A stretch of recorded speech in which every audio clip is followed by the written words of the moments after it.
Hi, it's me, Mrs. Jenkins. I'm here on my nice comfy couch and I'm ready for story time. Find a comfortable place in your house where you can curl up and let's get ready for a really good book. When last we were reading Jesus and Ramona took the library book that Jesus checked out for her and she scribbled all over it on every page with purple crayon. Jesus is so mad at her little sister. Let's keep reading to find out what happened next.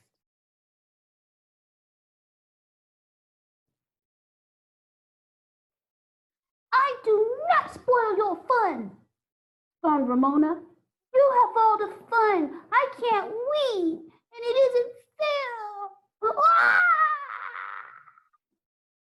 Ramona's words ended in a howl as she buried her face in her mother's skirt.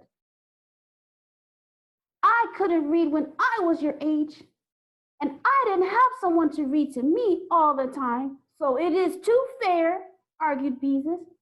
You always get your own way because you're the youngest. I do not, shouted Ramona. And you don't read all the time. You're mean. I am not mean, Beezus shouted back. Children, cried Mother. Stop it, both of you. Ramona, you were a very naughty girl. A loud sniff came from Ramona.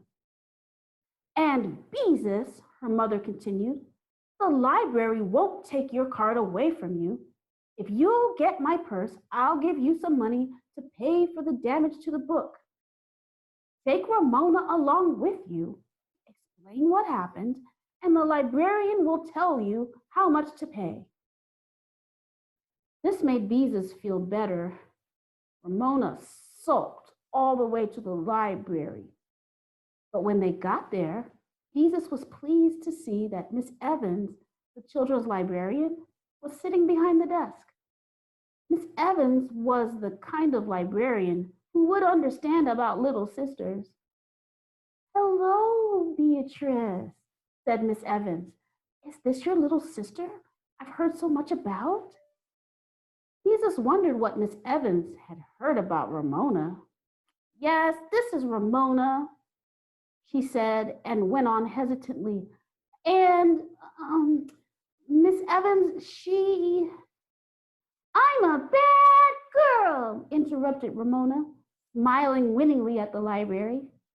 Oh, you are, said Miss Evans. What did you do?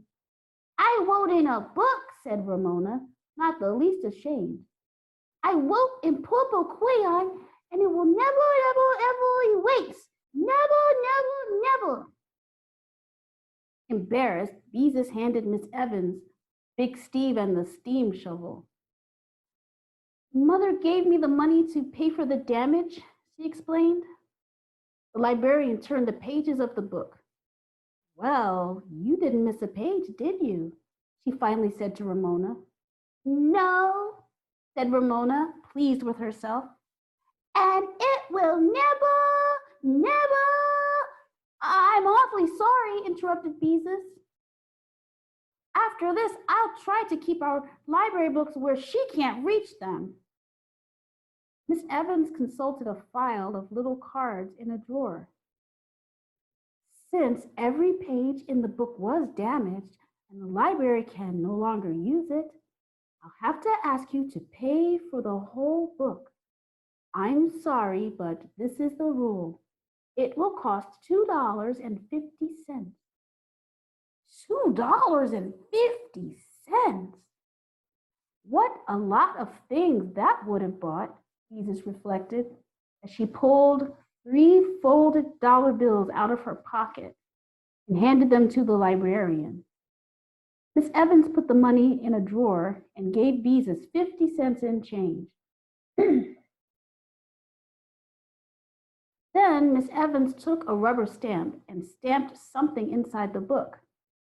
By twisting her head around, Beezus could see that the word was discarded. There, Miss Evans said, pushing the book across the desk. You have paid for it, so now it's yours. Beezus stared at the librarian. You mean to keep? That's right, answered Miss Evans. Ramona grabbed the book. It's mine! I told you it was mine! Then she turned to Beezus and said triumphantly, You said people didn't buy books at the library, and now you just bought one.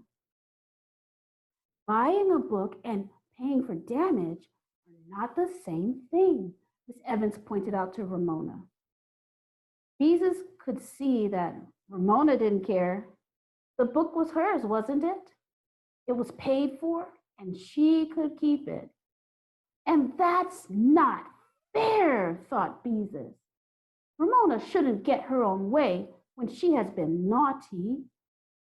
But, Miss Evans, protested Beezus, if she spoils a book, she shouldn't get to keep it.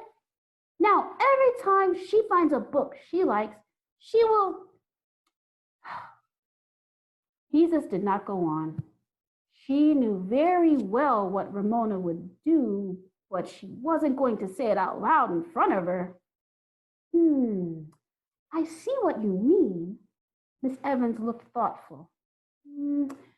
Give me the book, Ramona, she said. Doubtfully, Ramona handed her the book. Ramona, do you have a library card? Miss Evans asked. Ramona shook her head. Then Beezus must have taken the book out on her card, said Miss Evans. So the book belongs to Beezus. Why, of course. Why hadn't she thought of that before?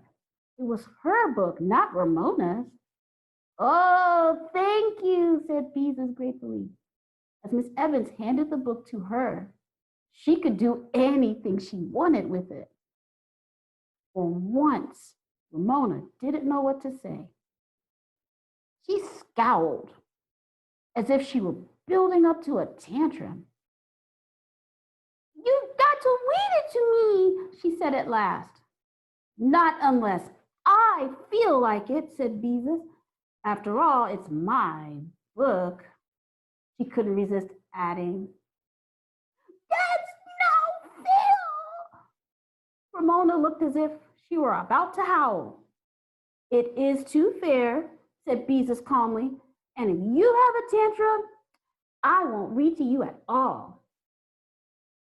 Suddenly, as if she had decided Beezus meant what she said, Ramona stopped scowling. Okay, she said cheerfully. Beezus watched her carefully for a minute. Yes, she really was being agreeable, thought Beezus with a great feeling of relief. And now that she did not have to read Big Steve unless she wanted to. Beezus felt she would not mind reading it once in a while. Come on, Ramona, she said. Maybe I'll have time to read to you before Father comes home. Okay, said Ramona happily, as she took Beezus's hand. Miss Evans smiled at the girls as they started to leave. Good luck, Beatrice, she said. Well, boys and girls, that's all we have time for today, but I'll see you tomorrow at story time.